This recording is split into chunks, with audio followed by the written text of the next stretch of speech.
This always, this type of attitude always transcends over and spills over, right? It spills directly over to the lives of people who have nothing whatsoever to do with the madness. With the and before I even go there, right? Because I'm getting ready to talk about the percentages of Muslims that are peaceful, that have nothing to do with any of this, right? The billions of people who literally have absolutely nothing to do with that. But before I even do that, I have to draw the equivalence between that and and Christian terrorism that exists. But we won't recognize it as terrorism because the faces, the religion as well as the race of the Christian terrorists in the United States are in power. So we will never recognize right-wing, white nationalist, Christian-based terrorism. Dylan Roof, Timothy McVeigh, the KKK in general. We would never recognize that as the terrorism that it is. Never, ever. I mean, it doesn't matter how many people they kill. It will never be recognized as terrorism in the United States of America. And so the statement that I'm getting ready to say about how this spills over into the lives of Muslims that have nothing whatsoever to do with this, I can't say that without pointing out the fact that we will never have the conversation about moderate Christians talking to the Christian fundamentalists. No, we'll never have that conversation. You know why? Because as so long as they are... Where's that clip? I think I actually have it on this computer. I have a clip of Bill... of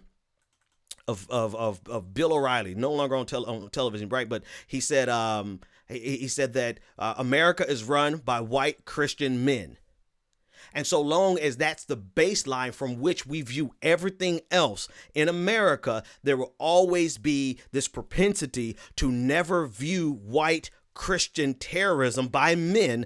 I mean, I think we could probably say 100% men, right? So white Christian male terrorism will never view it as terrorism because America is run by white Christian men. And what does that say? Like, the people in power can never look at themselves in the mirror and see themselves as the people who are the oppressor, nor can they see themselves as the people who are the terrorist. And that's the bottom line. Like it or not, that's exactly what it is. They will never be able to qualify it as terrorist because terrorism always has an underlying connotation of otherism, right? And terrorism always has a connotation of not only otherism, but of it's just another word for otherism, right? Of foreign, of strange, and really there's an underlying current. Here's the hypocrisy, right? I'm going to expose the hypocrisy here. Technically, maybe we can't call it terrorism because of this. Terrorism is usually committed by people who are not in power. Because we don't have to call terrorism what the United States does. We don't call it terrorism. We just call it our Defense Department. We call it our military. We call it imperialism. We call it just going to spread democracy abroad. And so the face and the religion of white Christian men here in America has an entire military behind it, which gives it this sense of legitimacy. Right? You know the conversation. One man's terrorist, another man's freedom fighter.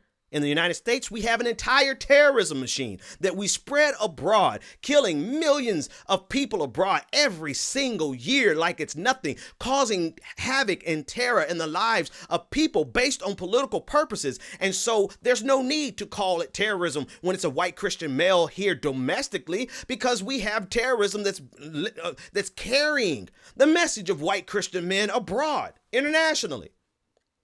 More precisely to the point of what I'm trying to say is that if they were not in power, could you imagine how they would be acting? Could you imagine how white Christian men would behave in the United States if they didn't have an entire damn military supporting them? If they didn't have an entire political system that was built around them and for them and took hundreds of years for the rest of us to get a little pittance of rights? Can you imagine how these fools, you think radical Islamic terrorism is bad? I mean, these dudes would, see how they act while they are in power. And yet, so technically, right, terrorism is a political word. It's a political propaganda word that's used to delegitimize the voices and the agenda of people who run counter to the establishment, the power structure that's currently in charge.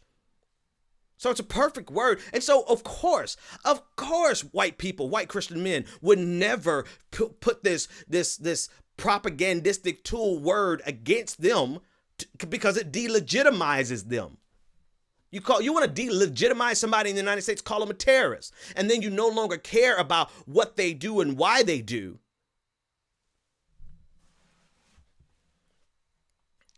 And then you never have to come to grips with the fact that the United States is the leading purveyor of terrorism across the world. And it's not just because, just for shits and shiggles, it's because they're carrying the message of white Christian men. And they're carrying it abroad. And so why would the moderate Christians in America ever say anything to the radical fundamental? Because they don't even recognize how radical and how fundamentalist our entire institutions are. This entire system is designed to serve them. So why? And even though it's designed to serve them, they still lash out as though they are. I feel like throwing this pen. They lash out as though they are the victims of white genocide. They lash out as though they